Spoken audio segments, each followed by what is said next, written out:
Sekarang ia sudah dewasa.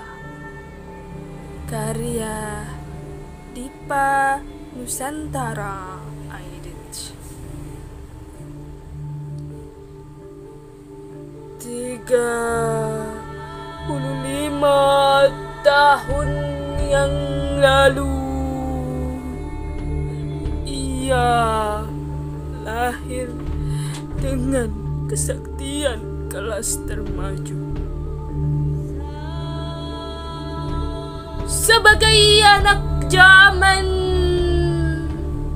yang akan melahirkan zaman, ia tahan taufan dan tak tidur karena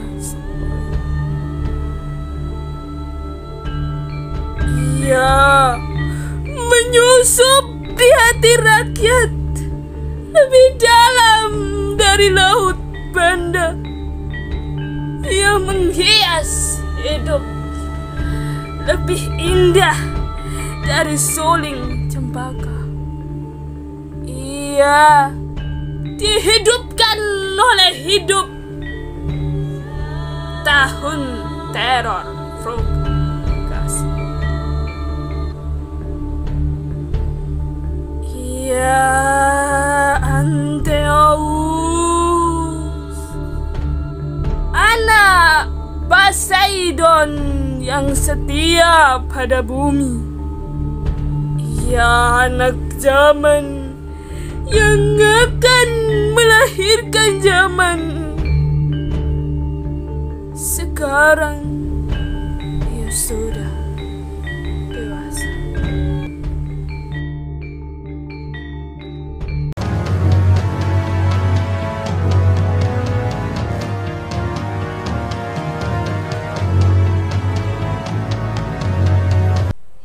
Halo semuanya, di sini saya akan menjelaskan makna dan kisah yang terdapat dalam puisi yang saya baca, yaitu puisi Sekarang Ia Sudah Dewasa, karya Dipa Nusantara Aidit, atau yang lebih kita kenal dengan sebutan DN Aidit. Kita telah tahu DN Aidit adalah seorang pemimpin dari PKI. Pada saat itu, DN Aidit menulis puisi tersebut karena beliau ingin menyambut kelahiran PKI yang ke-35. Karena itulah, beliau sangat mengagumi sosok Anteus.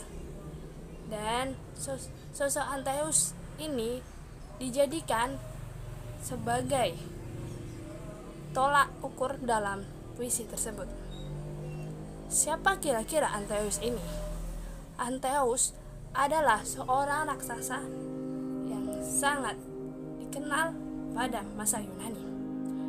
Dia adalah seorang raksasa yang tak terkalahkan dan selalu menang dalam suatu pertarungan.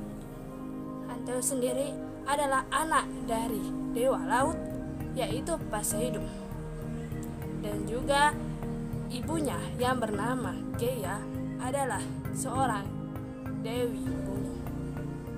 Anteus sendiri tak pernah meninggalkan kakinya dari telapak kaki bumi. Ia selalu menginjakkan kakinya di bumi, bahkan ia tak bisa lepas dari bumi. Pada saat itu, Anteus selalu menambah kekuatannya setiap hari, karena kekuatannya itu berasal dari bumi. Maka dari itu, kekuatan Anteus tidak dimiliki oleh seorang kesatria lain, hanya Anteus saja.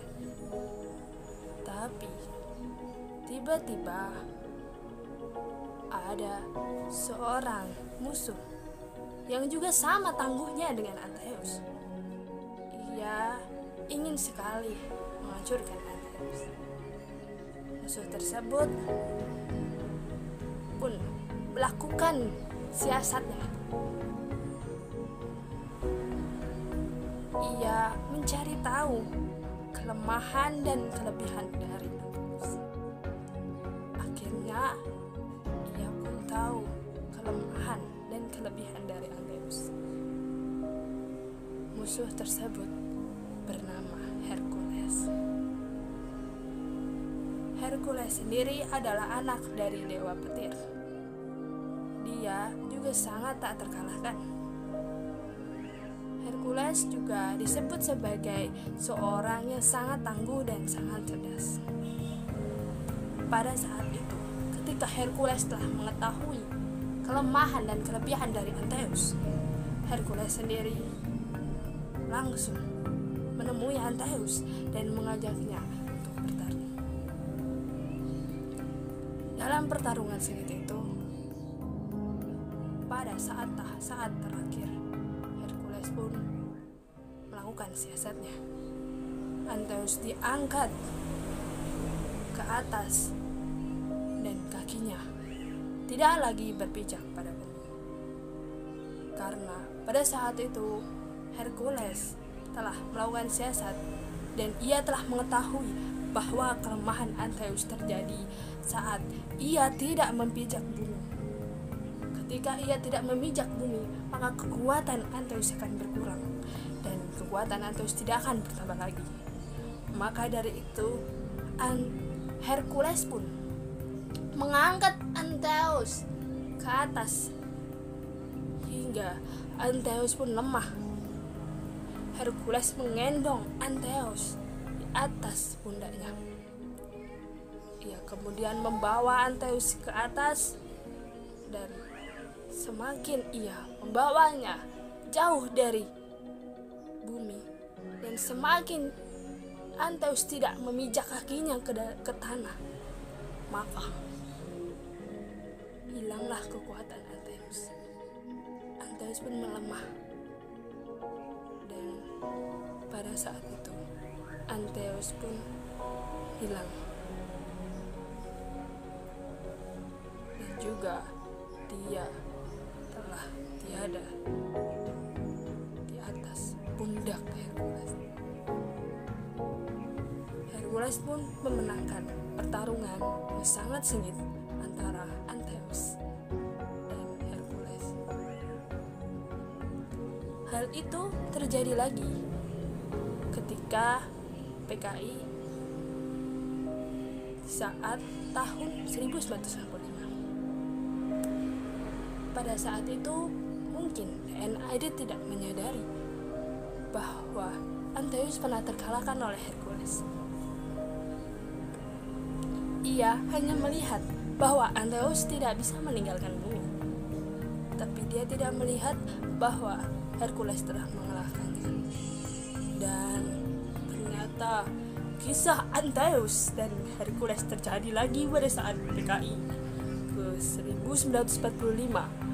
Pada tahun 1946 ada segerombolan angkatan darat yang dipimpin oleh Panglima Soeharto.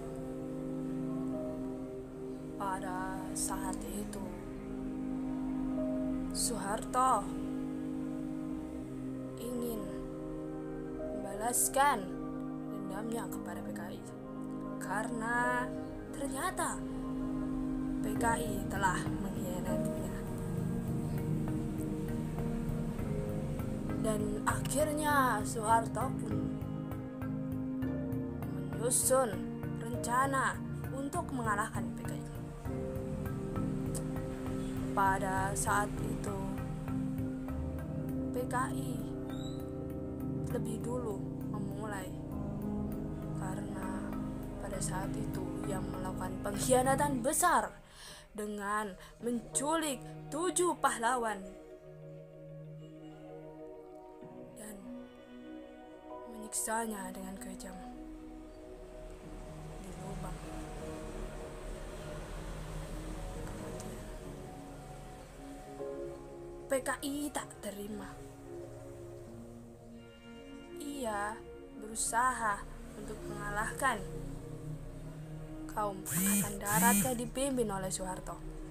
Tapi apa? Ternyata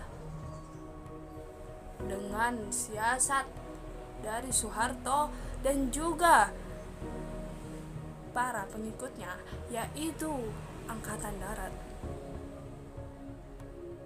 Mereka pun memenangkan dan mengalahkan orang-orang yang tak ikut campur tapi ia masuk ke dalam PKI pun sama halnya juga dibinasakan. Maka dari itu PKI pun lenyap karena suatu angkatan darat yang telah menghantam PKI. Ternyata puisi DN Aidit ini meramalkan kejadian PKI yang akan datang.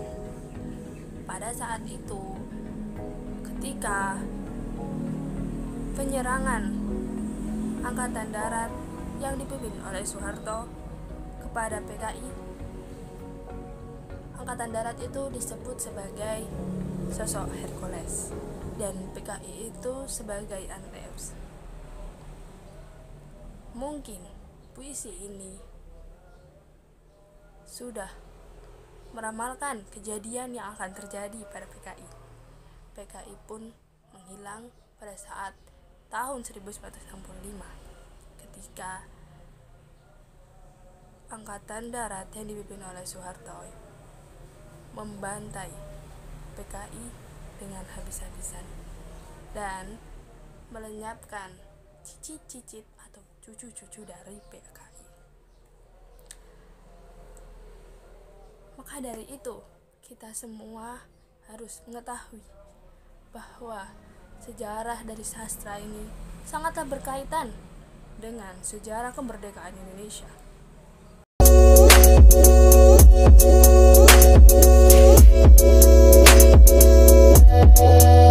Peristiwa-peristiwa penting dalam sejarah sastra Indonesia. Yang pertama ada Lembaga Kebudayaan Rakyat atau Lekra. Karya sastra yang dilarang pada saat itu adalah yang pertama ada Perburuan karya Pramudia Anantatur, yang kedua ada Subuh karya Pramudia Anantatur, yang ketiga ada Keluarga Gerilja karya Pramudia Anantatur, yang keempat ada Mereka Jangan Dilumpuhkan karya Pramudia Anantatur, yang kelima ada Di Tepi Kali Bekasi karya Pramudia Anantatur, yang keenam ada Bukan Pasar Malam karya Pramudia Anantatur, yang ketujuh ada Cerita dari Blora karya Pramudia Anantatur, yang kedelapan ada Midah Si Manis Bergigi Emas karya Pramudia Anantatur, yang ke-9 ada Korupsi karya Pramudia Anantatur, yang ke-10 ada Gulat di Jakarta karya Pramudia Anantatur, yang ke-11 ada Cerita dari Jakarta karya Pramudia Anantatur, 12 ada Sekali Peristiwa di Banten karya Pramudia Anantatur, yang ke-14 ada Cerita Jalan Arang karya Pramudia Anantatur, yang ke-15 ada Panggil Aku Kartini Saja Jilid 1 karya Pramudia Anantatur, yang ke-15 ada Panggil Aku Kartini Saja Jilid 2 karya Pramudia Anantatur. Kedua ada Gelanggang Seniman Merdeka yang didirikan oleh Hairil Anwar pada tahun 1943. Ada Manifestasi Kebudayaan yang ditandai dengan keluarnya Manifestasi Politik Republik Indonesia atau Manifol. Sastra eksperimentasi yang ditandai dengan lahirnya puisi beling pada tahun 1972 sampai 1978.